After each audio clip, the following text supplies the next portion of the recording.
शिवभजन न करी जो पतित, त्यावरी विघ्ने पडती असंख्यात.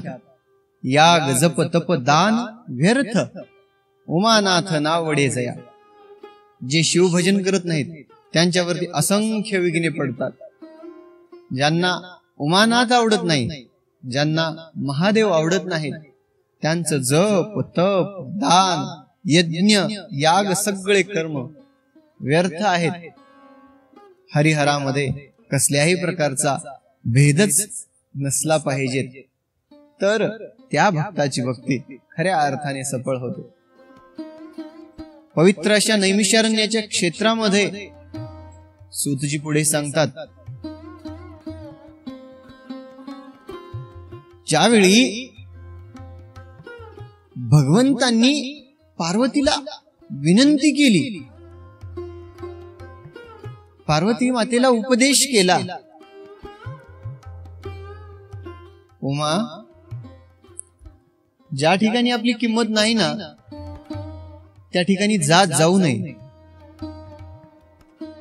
ज्या ठिकाणी आपल्याला आमंत्रण नाही त्या ठिकाणी जाऊ नये. आमंत्रण नसताना सुद्धा जाण्याचं एकच ठिकाण, ज्या ठिकाणी भगवंताचं कीर्तन सुरू आहे, भगवंताची कथा सुरू आहे, प्रवचन सुरू आहे, त्या ठिकाणी कुठल्याही प्रकारचा मान सन्मान आमंत्रण निमंत्रणाची गरज पडू नये. भगवंताच्या कथेसाठी न बोलावता जावं. केवळ आमच्या भगवंताची कथा तेवढंच एक साधन आहे, ज्या ठिकाणी मान सन्मान काहीच पाहू नये. ज्या ठिकाणी कथा कानाला गोडी कशी असावी. कालच्या अध्यायामध्ये आपण उदाहरण घेतले, श्रवणी धरावी आवडी, जैसी पिपिलिका गुळासी न सोडी. अर्ध तुटे परीन काढी, मुख तेथुनी सर्वदा. त्या मुंगीसारखं कथेची गोडी असली पाहिजे. त्याच भगवंताच्या कथेची ज्यावेळी गोडी मनामध्ये उपजेल, त्यावेळी ज्या कथेचे शब्द कानावरती पडतील, त्यावेळी आवर्जून माणूस कथेच्या दिशेने जाईल. आणि कथा असं एकच ठिकाण आहे ज्या ठिकाणी मान सन्मान कुठल्या आमंत्रण निमंत्रणाची गरजच पडू नये. भगवान शंकर पार्वती मातेला सांगत आहेत, पार्वती, ज्या ठिकाणी आपली किंमत आहे त्याच ठिकाणी जावं.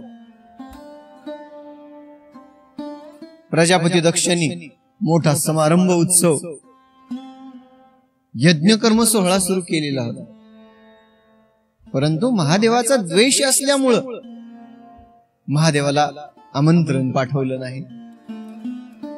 आता महादेवाला आमंत्रण नाही म्हणल्यावर पार्वती माता कशाला जातील. परंतु एखादी वेळी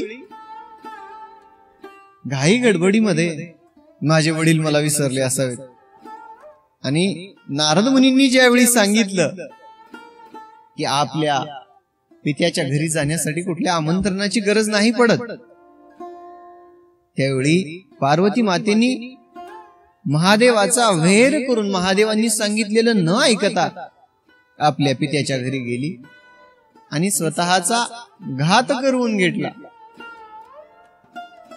एखाद्या ठिकाणी आमंत्रण नसल्यावर कशी फटफजिती होते या अध्यायामध्ये आपल्याला पाहायला मिळेल. ज्यावेळी पार्वती मातेंनी अग्निकुंडामध्ये उडी घेतली, त्यावेळी त्या यज्ञाचा झालेला विध्वंस काय आहे त्याबद्दलची संपूर्ण कथा जाणून घेऊयात. शिवलीलामृताच्या 13व्या अध्यायामध्ये पवित्र असं भगवंताचं स्तवन करून कथेला सुरुवात करूयात.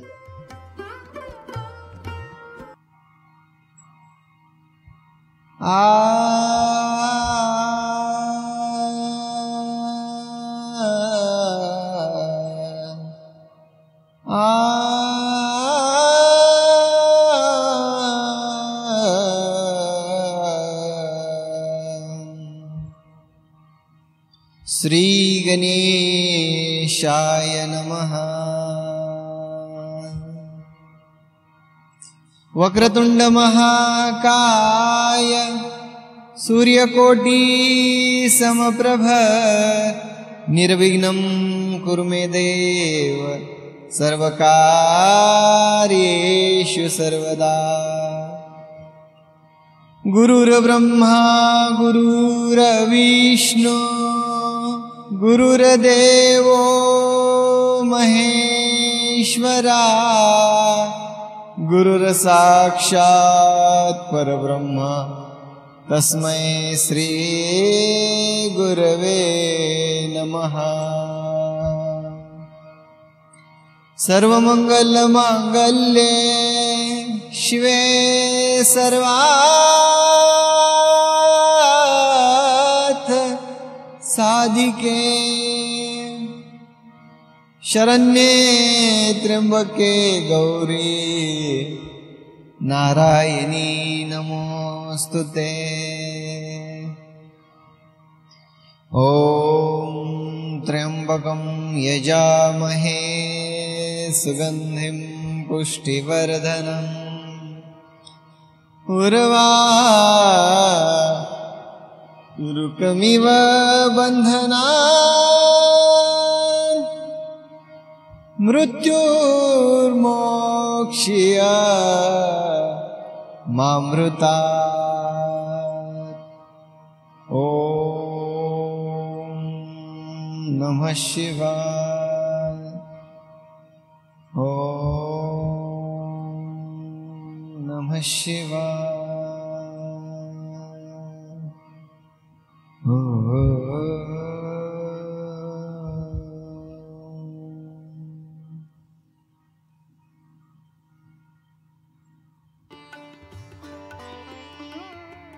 राम कृष्ण हरी। ओम मातृदेवो भव ओम पितृदेवो भव। श्री गुरुला वंदन करून गोड अशा भगवंताच्या कथेला सुरुवात करूयात। प्रसंग आहे ज्यावेळी प्रजापती दक्षांनी यज्ञ सोहळ्याला आरंभ केला, त्रिभुवनामध्ये सगळ्या देवादिकांना आमंत्रण पाठवले, परंतु अगोदरपासूनच प्रजापती दक्षाच्या मनामध्ये महादेवाविषयी द्वेष अगोदरपासूनच होता। महादेवाची निंदा करत असताना दक्ष म्हणतोय, काय म्हणले, देव म्हणाव का म्हणले याला? रात्रंदिवस स्मशानामध्ये वास करतो, राहणं स्मशानामध्ये, गळ्यामध्ये मुंडांच्या माळा परिधान करणं, सगळ्या अंगाला भस्म या ठिकाणी लावणं, काय म्हणले हे देवतांचं कर्म आहे का? उठायचं सुटायचं, कुणालाही वर द्यायचे, या पृथ्वी तलावर या सगळ्या दैत्य माजवून टाकले म्हणले ह्या जावायनं माझ्या। महादेवाविषयी मनामध्ये अगोदरपासूनच द्वेष होता। महादेवाचा द्वेष करण्यासाठी ज्यावेळी दक्ष कैलासामध्ये गेला, कैलास पर्वतावरती महादेवांनी अभेर केला, येऊ दिले नाही। तोच राग मनामध्ये दक्षांनी धरला, माझा अभेर करतो, माझी किंमत करत नाही। आणि महादेवाविषयी असणारा हा द्वेषी प्रजापती दक्ष आपल्या यज्ञ सोहळ्यासाठी सगळ्या त्रिभुवनातील देवादिकांना आमंत्रण पाठवली, परंतु महादेवाला आमंत्रण नाही पाठवलं। प्रसंग पहा, आपल्या पित्याच्या घरी कार्यक्रम आहे आणि आपल्याला बाहेरच्या लोकांकडून कळतंय की आपल्या पित्याच्या घरी कार्यक्रम आहे। काय वाटलं असेल आमच्या पार्वती मातेला? आणि पार्वती मातेला ज्यावेळी कळलं की पित्याच्या घरी कार्यक्रम आहे त्यावेळी पार्वती मातेला आनंद झाला. आनंद झाल्यानंतर पार्वती माता महादेवांना म्हणते, अहो मी जाऊ का? माझ्या पित्याच्या घरी यज्ञ सोहळ्याचा कार्यक्रम आहे. सगळ्या देवादिकांना आमंत्रण गेली आहेत आणि न जाणं चुकून एखादी वेळेस आपल्याला आमंत्रण पाठवायचं घाई गडबडीमध्ये राहून गेला असेल. भगवान शंकर म्हणतात, नाही पार्वती, तुझा पिता जो आहे त्याला मी अगोदर पासूनच ओळखतो. तो माझा द्वेषी आहे आणि माझा द्वेष करत असल्यामुळं त्यांनी मला आमंत्रण पाठवलं नाही. आणि तू सुद्धा तिथे जाऊ नकोस. पार्वती मातेला उपदेश करत असताना भगवान शंकरांनी सांगितलं, शहाण्या माणसांचं लक्षण काय, शास्त्र काय सांगतं. ज्या ठिकाणी आपल्याला एखादा लग्न सोहळा आहे, यज्ञकर्म आहे, किंवा कुठलं एखादी शुभ कार्य आहे, वास्तुशांती असेल, ग्रहप्रवेश असेल, साक्षीगंधाचा कार्यक्रम असेल, किंवा कुठलाही कार्यक्रम असेल, त्या कार्यक्रमामध्ये जर आमंत्रण नसेल ना, कितीही जर सख्खा असला, कितीही जरी जवळचा असला, तरी त्या कार्यक्रमामध्ये जाऊ नये, नाहीतरी फटफजिती होते. भगवान शंकर पार्वती मातेला समजावून सांगत असताना शास्त्राच्या गोष्टी सांगितल्या, परंतु पार्वती माता ऐकायला तयार नाहीत. आणि त्यावेळी नारद मुनींचं आगमन झालं. नारायण नारायण. नारद मुनींचं आगमन झाल्यानंतर दोघांची काय चालू आहे म्हणली चर्चा. त्यावेळी पार्वती मातेने सांगितलं, देवर्षी, माझ्या पित्याच्या घरी कार्यक्रम आहे आणि भगवंत मला जाऊ देत नाहीये, नको जाऊ असं म्हणत आहेत. त्यावेळी नारद मुनींनी सांगितलं, माते, पित्याच्या घरी जाण्यासाठी कुठल्या आमंत्रणाची, कुठल्या निमंत्रणाची गरज नाही. एका पुत्रीला दोनच घरं असतात, एक पित्याचं, दुसरं पतीचं. पतीच्या घरामधून तिला बाहेर काढल्यानंतर केवळ आणि एकच घर उरतं तिच्यासाठी, ते म्हणजे आपल्या पित्याचं घर. त्या घरी जात असताना कधी निसंकोच करू नये. आपल्या हक्काचं घर आणि आपल्या घरामध्ये निमंत्रणाची, आमंत्रणाची गरज काय. महादेवांनी सांगितलं, नकोस जाऊ पार्वती. पार्वती माता ऐकल्या नाहीत. पार्वती माता म्हणाल्या,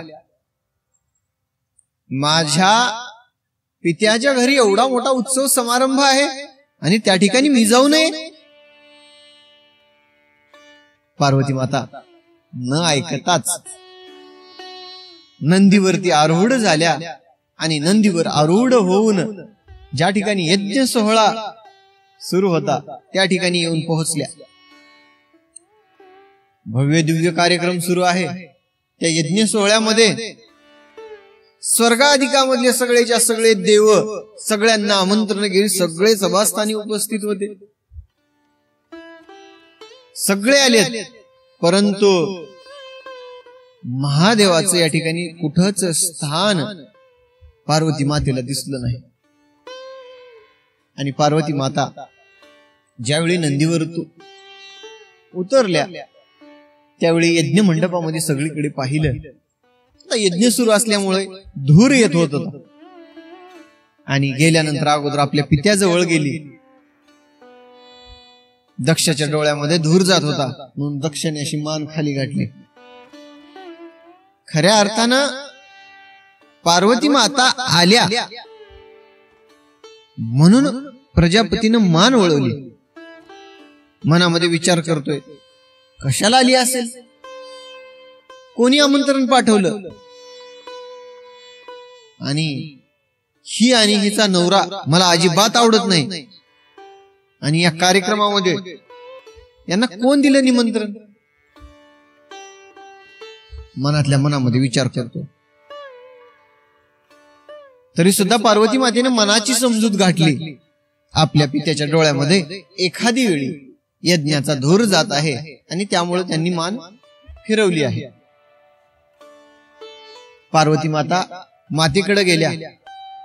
मातेनी सुद्धा मान मुरडली आणि ज्यावेळी पार्वती मातेच्या लक्षात आलं हे जाणीवपूर्वक करत आहेत आणि पार्वती मातेच्या लक्षात आल्यानंतर राग आला, क्रोध आला भवानीला आणि रागाच्या भरामध्ये माझ्या प्राणनाथाला या ठिकाणी कुठला आसन ठेवलेलं नाही. ठीक आहे, नाही तर नाही, परंतु मी स्वतः इथे या ठिकाणी आली असताना मला कुणी बोलायला तयार नाही. बहिणी तसंच करत आहेत, आई वडील तसंच करत आहेत असं म्हणाल्यानंतर राग आलेल्या पार्वती मातांनी आता म्हणली आपल्या जगण्याला अर्थ नाही. ज्या अर्थी आपले वडील आपला मान सन्मान करत नाहीत, वडील आपला द्वेष करत आहेत, या जगण्याला काय अर्थ. पार्वती मातेने यज्ञ सोहळा सुरू होता, त्या यज्ञ सोहळ्यामध्ये धाडकन उडी टाकली. सगळीकडे शांत वातावरण. सगळे देवादिक जे आलेले होते यज्ञ सोहळ्याला घाबरू लागले. आता म्हणले काही खरं नाही. आता जर या ठिकाणी महादेवाला जरी वार्ता कळाली तर भगवंत या ठिकाणी सगळं ब्रह्मांड पालत करून टाकतील आणि या यज्ञाचं आता काही खरं नाही. सगळेच्या सगळे देव घाबरले. पार्वती माता समवेत जे शिवगण आले होते ते शिवगण या ठिकाणी घाबरले. सगळ्यांनी कैलासाकडे धाव घेतली आणि सगळा वृत्तांत महादेवाला सांगितला. भगवंत अनर्थ झाला, अनर्थ झाला. जगदंबेनी यज्ञकुंडामध्ये उडी टाकली आणि आपला देह अग्निनारायणाला समर्पित केला. आपलं जीवन पार्वती मातेने संपवलं. राग आला महादेवाला आता आणि रुद्रावस्थेमध्ये महादेव प्रचंड रागामध्ये निघालेले आहेत. वीरभद्राला ज्यावेळी समाचार समजला की पार्वती मातेने यज्ञकुंडामध्ये उडी टाकलेली आहे, वीरभद्राला राग आला. वीरभद्रांनी आपली सगळीच्या सगळी 7 अक्षोहिणी सेना घेतली आणि तेवढी सेना घेऊन वीरभद्र अष्टभैरवांना सोबत घेऊन यज्ञ मंडपामध्ये आले. सगळा सोहळा सुरू आहे. माझ्या मातेचा जीव घेतलेला हा यज्ञ सोहळा मी कसा पूर्ण होऊ देतो. सगळ्या यज्ञाचा पार विध्वंस करून टाकला. यज्ञ मंडपामध्ये सगळीकडे संहार चालू आहे. देवादिक पळू लागले. आलेले जे याज्ञिक आहेत, यज्ञ कर्म करणारे जे ब्रह्मवृंद आहेत, सगळेच्या सगळे पळून जाऊ लागले. पळून जात असताना कोणाचं धोतर फिटलं, कोणाचा काष्टा फिटला. काय सांगावं त्यांची अवस्था. वीरभद्रानं जे जे देवादिकांना मारायला सुरू केली. देवांनी वेगवेगळ्या पक्षाची रूप घेतली. कोणी बगळा झाला, कोणी कावळा झाला, कोणी काही झालं, कोणी काही झालं. आणि हे रूप घेऊन देव पळू लागले. यमदेव सुद्धा घाबरले. अरे बापरे, म्हणले आता इथं आपलं काही खरं नाही. राग आला वीरभद्राला. माझ्या मातेचा जीव घेतलास, दुष्ट आहेस दक्ष तू. आणि दक्षाकडे रागाने आलेल्या वीरभद्राने दक्षाचे या ठिकाणी शिरछेद करून टाकला, मुंडकं उडवून टाकलं आणि आपल्या पायातळी घेऊन बसले. महादेव आपली या ठिकाणी 40 कोटी सेना घेऊन, सगळा सेना संभार घेऊन भगवान शंकर निघालेले आहेत. आणि भगवान शंकरांनी आपल्या सेनेसोबत ज्या वेळी या यज्ञ मंडपामध्ये पाहिलं, सगळ्या यज्ञाचा विध्वंस झालेला आहे, सगळा नाश दोष झालेला आहे. आणि महादेवानी त्या यज्ञकुंडाकडे पाहिलं. पार्वती मातेने आपला देह या यज्ञकुंडामध्ये अर्पण केलेला आहे. सगळ्या देवादिकांनी महादेवाला प्रार्थना केली आणि महादेवाला प्रार्थना करून सगळे देवादिक म्हणतात, भगवंता आपला राग शांत करा. आपल्या रागाला वर घालून आपण प्रजापतीला उठवावं.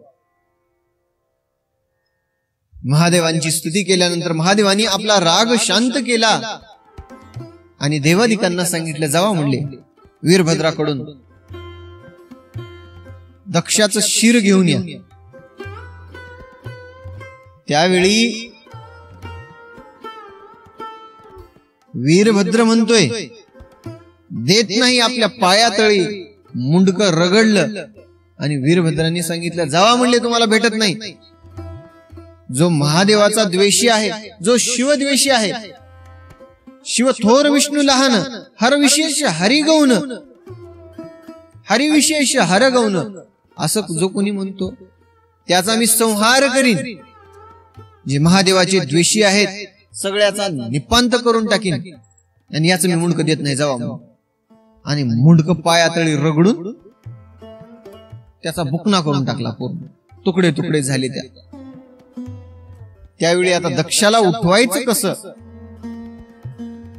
त्यावेळी एका बोकडाचं शिर प्रजापतीला लावून प्रजापतीला उठवलं. पार्वती माता या अवस्थेमध्ये आपल्याला सोडून गेले.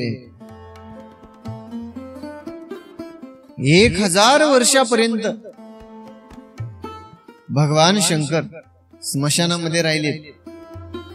पार्वती माता गेल्या. आता महादेवाला पार्वती मातेचा वियोग सहन व्हायला तयार नाही. पार्वती मातेच्या वियोगामध्ये भगवान शंकर स्मशानामध्ये बसलेले आहेत.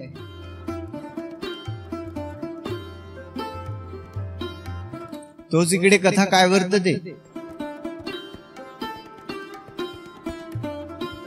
ज्यावेळी कैलासावरून भगवान शंकराची गण आणि नंदी भगवान शंकराजवळ येऊन प्रार्थना करून समाधीच्या बाहेर महादेवांना काढलं, त्यावेळी पुन्हा भगवान शंकर आणि नंदी हिमालयामध्ये तपश्चर्या करण्यासाठी निघून गेले. पुढे या ठिकाणी कथा कशी होते. भगवान शंकर तपश्चर्येमध्ये लीन आहेत. इकडं हिमालयाच्या पोटी पार्वती मातेनं जन्म घेतला. हिमालयाची पत्नी मेनका, मेनकेच्या पोटी जन्म घेतला आणि भगवंताच्या नामस्मरणामध्ये पार्वती माता, हिमालय, मेनका सगळेच्या सगळे लीन आहेत, तर लीन आहेत. पार्वती मातेचा ज्यावेळी जन्म झाला, ज्यावेळी पार्वती माता हळूहळू हळूहळू मोठ्या होत आहेत, त्यावेळी पार्वती मातेच्या रूपाचं वर्णन करत असताना ग्रंथकर्त्यांनी वर्णन केलेलं आहे. ज्या पार्वती माता समोर अष्टनायिका जे आहेत, अष्टनायिकांचं त्यांचं सुद्धा सौंदर्य कमी पडावं, पार्वती मातेच्या सौंदर्यापुढे अष्टनायिकापेक्षाही सुंदर रूपवान दिसणाऱ्या पार्वती माता, त्यांच्या सौंदर्याची उपमा, त्यांच्या सौंदर्याचं या ठिकाणी कुणासमोर बरोबरी करावं म्हणलं. प्रत्यक्षात भवानी जगदंबा मेनकेच्या पोटी जन्म घेऊन आलेली आहे. जगदंबेनी पृथ्वी तलावरती पाय ठेवावा, त्या पाय ठेवलेल्या जाग्यावरून कमळ पुष्प उगवावेत, कमळ उगवावं आणि त्या कमळाच्या सुगंधामधून भ्रमर गुंजारव करावे त्या फुलाच्या पुष्पाच्या भोवती. असं असणार पार्वती मातेच्या चरणांगुष्टाची बरोबरी सुद्धा, पार्वती मातेच्या चरणांगुष्टाची बरोबरी सुद्धा अष्टनायिकांना येणार नाही. असं असणार पार्वती मातेचं सौंदर्य. हिमालयाच्या पोटी अवतार घेतला जगदंबेनी आणि पार्वती मातेच्या जे अंगाचा सुवास आहे हे पृथ्वीतल फोडून नभोमंडळामध्ये जात आहे. एवढा या ठिकाणी स्वरूपवंत असणारी, सौंदर्याची खान असणारी आमची जगदंबा भगवान शंकर तपश्चर्येमध्ये आहेत. इकडं कथा काय होते, जो तारकासुर आहे, तारकासुराचे 3 पुत्र आहेत, तारकाक्ष, विद्युन्माली आणि कमललोचन. तिघे जण आहेत का भगवान शंकराच्या तपश्चर्येमध्ये लीन झाले. रात्रंदिवस भगवान शंकराचं ध्यान करत आहेत. आणि त्यांची भक्ती कशी, ज्या भगवंताच्या पूजेमध्ये रममान होत असताना दररोजचा त्यांचा नित्यनेम भगवान शंकरांना 100 पुष्प अर्पण करायची. 3 जण भाऊ आहेत आणि भगवान शंकराला एके दिवशी पुष्प अर्पण करत असताना पुष्प कमी पडले. त्यावेळी तिघांनी सुद्धा आपलं या ठिकाणी शिरच्छेद करून आपलं मुंडकं महादेवाला अर्पण केलं. एवढी विशाळ काय असणारी त्यांची भक्ती, एवढी विशाळ काय असणारी त्यांची भगवंताप्रतीची निष्ठा. ज्या तारकासुराच्या 3 पुत्रांनी भगवान शंकराचे या ठिकाणी रात्रंदिवस नामस्मरण करून ध्यान करून भगवान शंकराला प्रसन्न करून घेतलं. भगवान शंकरांनी तिघांनाही वर दिला. तिघांनाही वर दिल्यानंतर तिघही आनंदामध्ये निघून गेली. भगवान शंकराचा ज्यांना वर मिळालेला आहे त्यांच्यामध्ये अपार शक्ती, अपार सामर्थ्य आल्यानंतर त्रिभुवनामध्ये हाहाकार माजवला. आणि तारकाक्ष, विद्युन्माली आणि कमललोचनांनी भगवंताचं नामस्मरण करणारी जी पृथ्वी तलावरती जे चांगली लोक आहेत त्यांना मारहाण करायला, त्यांचा संहार करायला सुरुवात केली.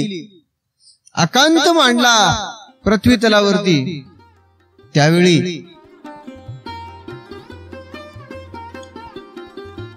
सगळेच्या सगळे देव भगवान श्री विष्णूंकडे गेले आणि विष्णूकडे जाऊन सगळे विष्णूंना या ठिकाणी शरण जाऊन म्हणतात, भगवंता, या पृथ्वी तलावरती घोर असा अनर्थ या ठिकाणी मातलेला आहे. भगवान शंकरांनी वर दिला आणि त्या वराच्या प्रभावे हा जो तारकासुर आहे, या तारकासुराची तिन्हीच्या तिन्ही जे पुत्र आहेत यांनी या पृथ्वी तलावरती आकांत मांडलेला आहे. आणि सगळ्या पृथ्वी तलावरत्या सगळ्या भाविकांना त्रास देत आहेत. यांचा आपण बंदोबस्त करावा म्हणून भगवान श्री विष्णूकडे गेल्यानंतर भगवान श्री विष्णू सगळ्या देवादिकांना घेऊन भगवान शंकराकडे आले. भगवान शंकरांना प्रार्थना केली, महादेवा, आपण ज्या तिघांना वर दिला त्या तिघांनीही पृथ्वी तलावरती आकांत मांडलेला आहे आणि त्यांचा योग्य वेळी आपल्याला बंदोबस्त करायलाच पाहिजे. त्यावेळी भगवान शंकर निघाले. भगवान श्री विष्णू शंकर सगळं आपलं सेना संभार सज्ज केला. सेना संभार सज्ज करून युद्धासाठी निघाले. ज्या दिव्य रथामध्ये बसून त्यांचा वध करता येणार होता का, भगवान शंकरांनी दिलेला वर, तो रथ ज्यावेळी तयार केला त्यावेळी भगवान शंकरांनी ज्यावेळी त्या रथामध्ये पाय ठेवला, तो रथ या ठिकाणी जमिनीमध्ये धसू लागला, खाली रोवू लागला. त्यावेळी भगवान या ठिकाणी शंकराचा, श्री विष्णूंचा रथ खाली जमिनीमध्ये दिसत आहे म्हणून नंदी या ठिकाणी धावून आले आणि आपल्या शिंगाने त्या रथाला वर उचलले आणि सगळे युद्धभूमीवरती आले. तारकाक्ष, विद्युन्माली, कमललोचन या ठिकाणी भयंकर असं भयानक युद्ध सुरू आहे. तिघांना आता भगवान शंकरांनीच वर दिलेला होता आणि भगवंतांनी दिलेल्या वरामुळं ते भगवंताला सुद्धा आटपायला तयार नाहीत. सगळ्यांकडे दिव्य वर असल्यामुळं देवादिकांचं आणि या दैत्यांचं तुंबळ असं युद्ध सुरू आहे. काय करावं म्हटले, आता कित्येक वर्षापासून युद्ध सुरू आहे. आता हे युद्ध म्हणजे हे युद्धामध्ये का परास्त होत नाहीत. त्यावेळी भगवंताच्या लक्षात आलं की दैत्याच्या जे स्त्रिया आहेत त्या स्त्रिया पतिव्रता असल्यामुळं हे दैत्य देवादिकांना आटपत नाहीत. त्यावेळी भगवंतांनी श्रीकराच्या स्वरूपामध्ये बौद्ध रूपामध्ये जन्म घेतला आणि सनातनाच्या बाहेर असणार वेदबाह्य 4 वाक्शास्त्र तयार केलं आणि त्या शास्त्राचं श्रवण त्या दैत्याच्या स्त्रियांना घडवलं. हे 4 वाक् जे संप्रदाय आहे का, हा संप्रदाय तयार कशासाठी केला गेला होता लक्षामध्ये घ्या. ज्यावेळी दैत्य स्त्रिया पतिव्रता आहेत, पतीची मनोभावे सेवा करत आहेत, पतिव्रता धर्माचं पालन करत आहेत, त्यांचं बळ त्यांच्या पतींना मिळत आहे. त्यामुळे ते दैत्य युद्धामध्ये परास्त होत नाहीत. त्यावेळी भगवंतांनी 4 वाक् त्या बौद्ध रूपामध्ये 4 वाक्शास्त्र तयार करून त्या स्त्रियांना ऐकवलं. वेदबाह्य असणार ते शास्त्र आणि त्या शास्त्रामुळं त्या स्त्रिया भ्रष्ट झाल्या. त्यांनी आपला धर्म सोडून अनाचार करायला सुरुवात केली आणि ज्यावेळी त्यांचा पापकर्म वाढले त्यावेळी राक्षसांचं बळ कमी पडलं आणि जे तिन्हीच्या तिन्ही जे दैत्य आहेत तारकाक्ष, विद्युन्माली आणि कमललोचन तिघांचाही देवादिकांनी संहार केला. तिघांचा संहार केल्यानंतर सगळ्या देवादिकांना आनंद झाला. म्हणले यांनी त्रिभुवनामध्ये या ठिकाणी भयंकर असा अन्याय करून भगवंताची सेवा करणाऱ्या, पूजा अर्चा करणाऱ्या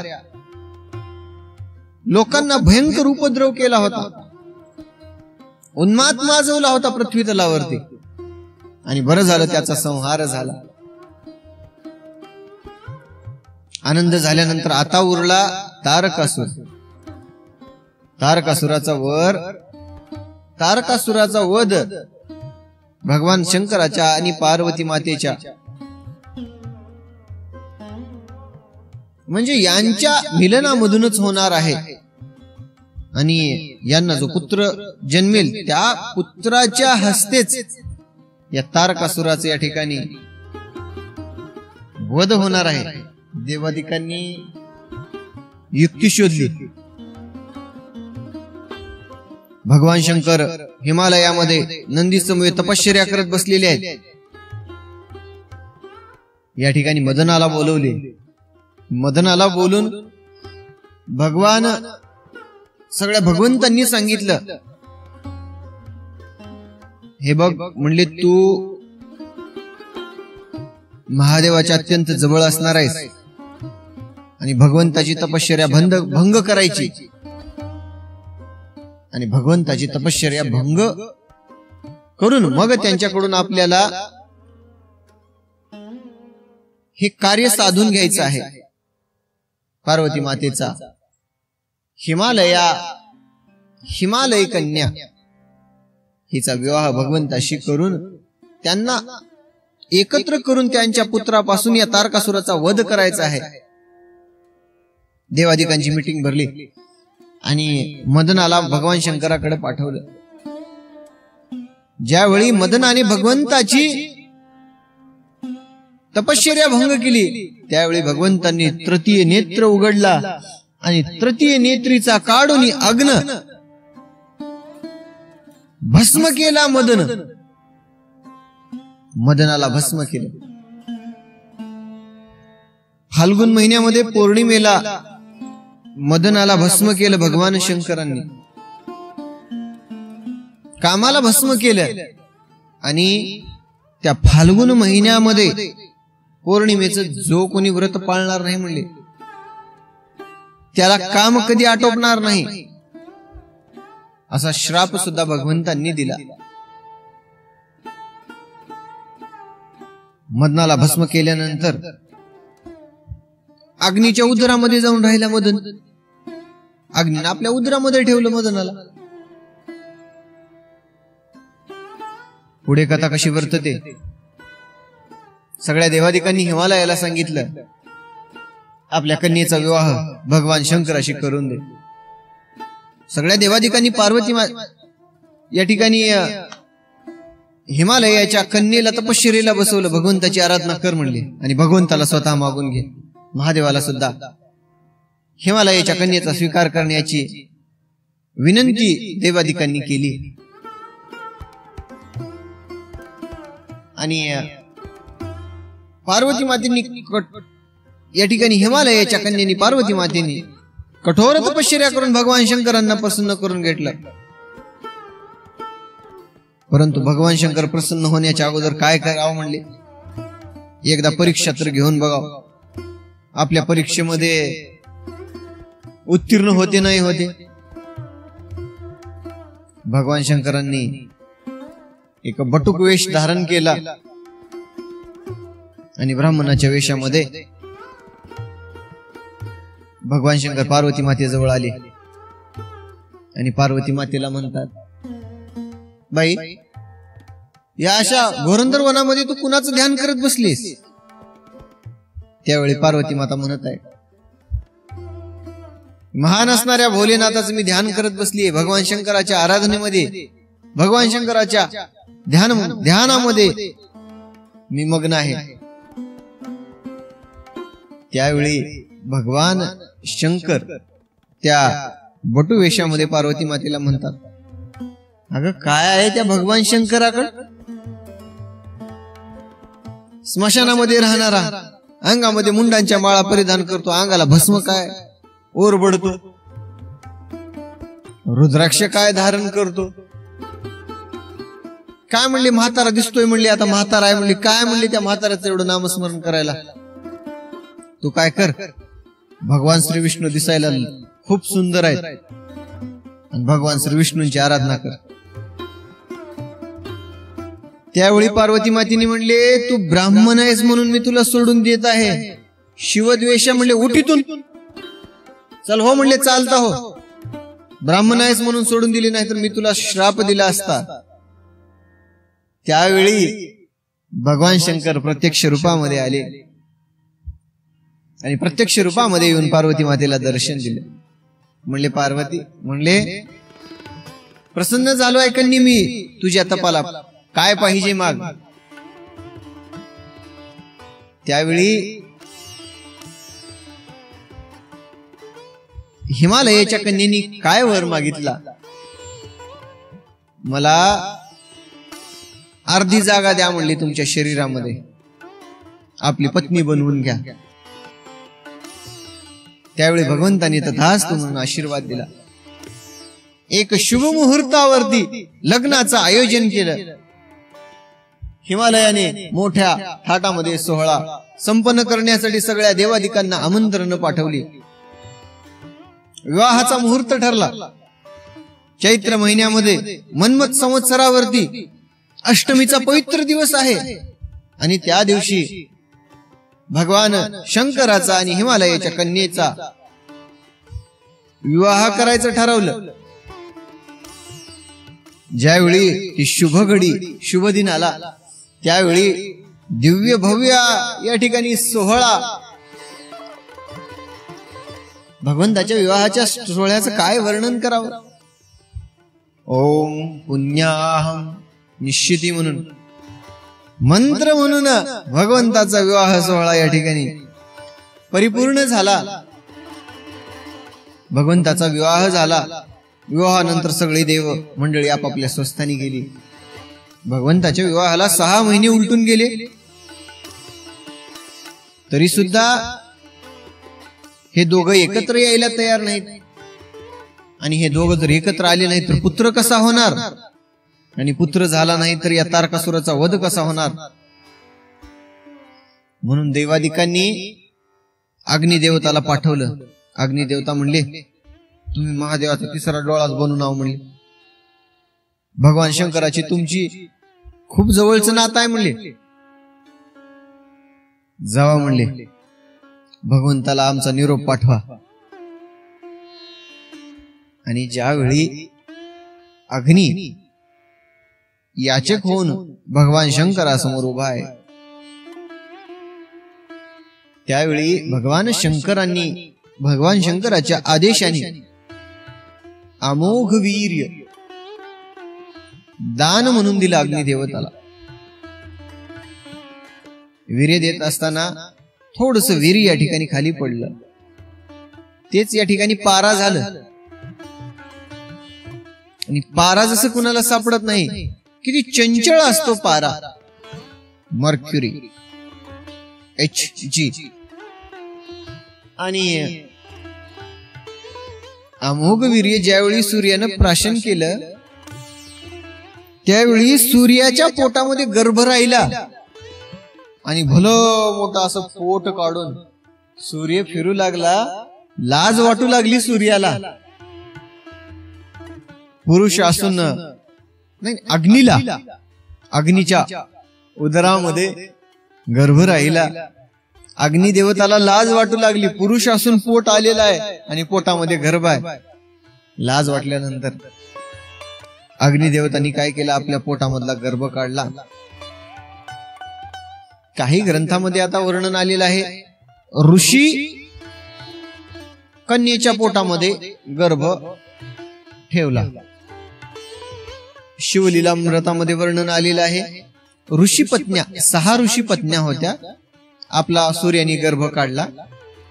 काय झालं, ऋषीच्या पत्नी नित्यनेमाप्रमाणे गंगेच्या तीरावरती स्नान करण्यासाठी गेलेल्या होत्या. स्नान आटोपल्यानंतर थंडीचे दिवस होते आणि त्यांना थंडी वाजत असल्यामुळं त्या तापत बसल्या होत्या. सूर्यनारायणाला, अग्निदेवताला लाज वाटू लागल्यामुळं अग्निदेवतांनी, जे ते 6 ऋषी पत्न्या होत्या, तापाय बसलेल्या ऋषी कन्येच्या पोटामध्ये अग्निदेवतांनी गर्भ टाकला. शिवलीलामृतामध्ये अशी कथा आलेली आहे. आणि सगळ्याच्या सगळ्या गर्भिणी राहिल्या. सगळ्यांच्या पोटामध्ये पोट वाढले.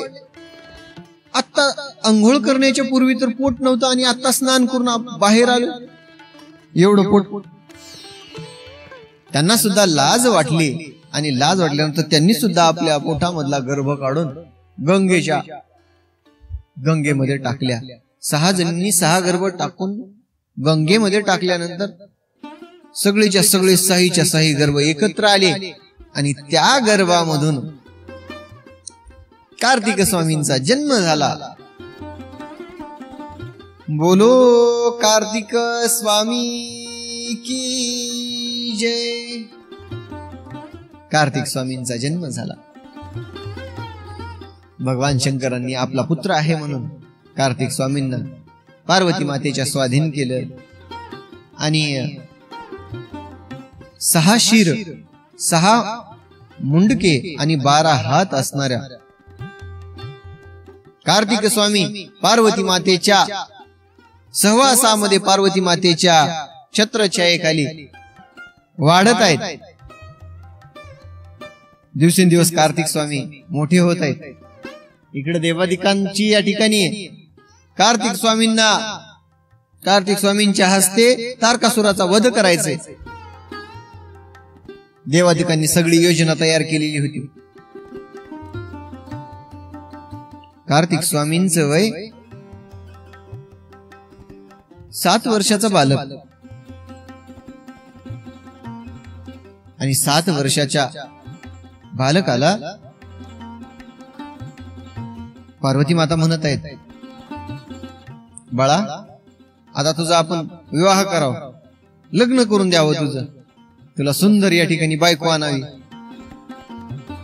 त्यावेळी कार्तिक 7 वर्षाच्या बाळाला काय कळत.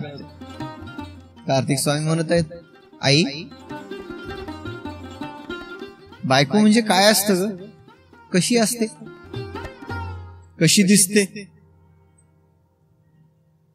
असं म्हणाल्यानंतर लहानशा कार्तिक स्वामींना पार्वती मातेने उत्तर दिले, बायको कशी असते म्हटल्यानंतर मी नाही का, माझ्यासारखीच दिसणारी बायको असते. आणि आपल्या मातेसारख्याच दिसणाऱ्या बायका असतात. आपण मातेला ज्या पूज्यस्थानी मानतो त्याच स्थानी जगातल्या सगळ्या स्त्रियांना मानायचं. म्हणून या ठिकाणी कार्तिक स्वामींना विरक्त अवस्था प्राप्त झाली आणि तपश्चर्येसाठी जायचं म्हणून निघालेले कार्तिक स्वामी पार्वती माता पाठीमागे धावत आहेत. आणि धावत असताना कार्तिक स्वामी पुढे पळत आहेत. आणि ये रे बाळा, मला या अवस्थेमध्ये सोडून जातोयस, मला जर या ठिकाणी जर पान्हा जर फुटला मी कुणाला पाजू बाळा. असं म्हणून पार्वती माता कार्तिक स्वामींना आडवू पाहत आहेत. आज सुद्धा कार्तिक स्वामींच्या दर्शनाला शास्त्र संमती देत नाही. का देत नाही लक्षामध्ये घ्या. कार्तिक स्वामींच्या पाठीमाग लागलेल्या पार्वती माता, बाळा तुझं मुख तर मला दाखव असं ज्यावेळी म्हणाल्या, त्यावेळी कार्तिक स्वामींनी श्राप दिला, जी कोणी स्त्री या ठिकाणी माझं दर्शन करेल ती या ठिकाणी 7 जन्मापर्यंत या ठिकाणी विधवा होऊन राहील म्हणजे. आणि कार्तिक स्वामींनी ज्यावेळी असा श्राप दिला त्यावेळी पार्वती माता त्याच ठिकाणी थांबल्या आणि कार्तिक स्वामी पुढे निघून गेले. आणि कालांतराने ज्यावेळी कार्तिक स्वामींची तपश्चर्या पूर्ण झाली, तपश्चर्या पूर्ण झाल्यानंतर कार्तिक स्वामींच्याच हस्ते तारकासुराचा वध केला. तारकासुराची 3 पुत्र, तारकासुराचा वध झाला.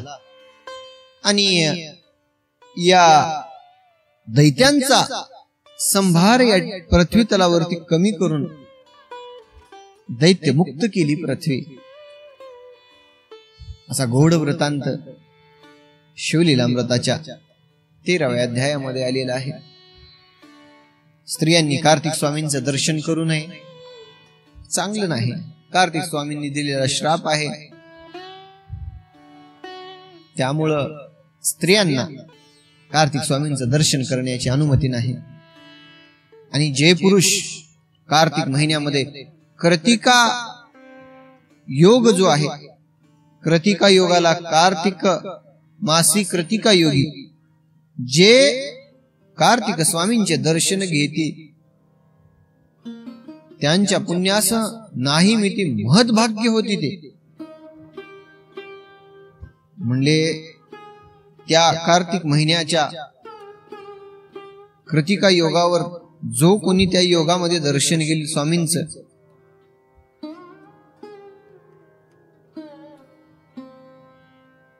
त्याला कुठल्याच गोष्टीची कमतरता पडणार नाही. धन संपदा संतती संपत्ती सगळं आयुर आरोग्य ऐश्वर्य त्याला प्रदान होईल असा कार्तिक स्वामींनी वर दिला. अशा प्रकारे आजचा अध्याय समाप्त झालेला आहे. ओम नमः शिवाय. व्हिडिओला लाईक करा, शेअर करा, सबस्क्राईब करा. सबस्क्रिप्शन अगदी फ्री आहे. बेल आयकॉन प्रेस करा, घंटीला दाबा, जेणेकरून प्रत्येक व्हिडिओचं नोटिफिकेशन तुम्हाला पोहोचेल आणि भगवंताच्या गोड अशा कथेचा प्रचार करा, प्रसार करा, सर्वांपर्यंत आपलं शास्त्र, आपल्या शास्त्रांच्या कथा, पुराणांच्या कथा सर्वांपर्यंत पोहोचू द्या. धन्यवाद. रामकृष्ण हरी. आदेश.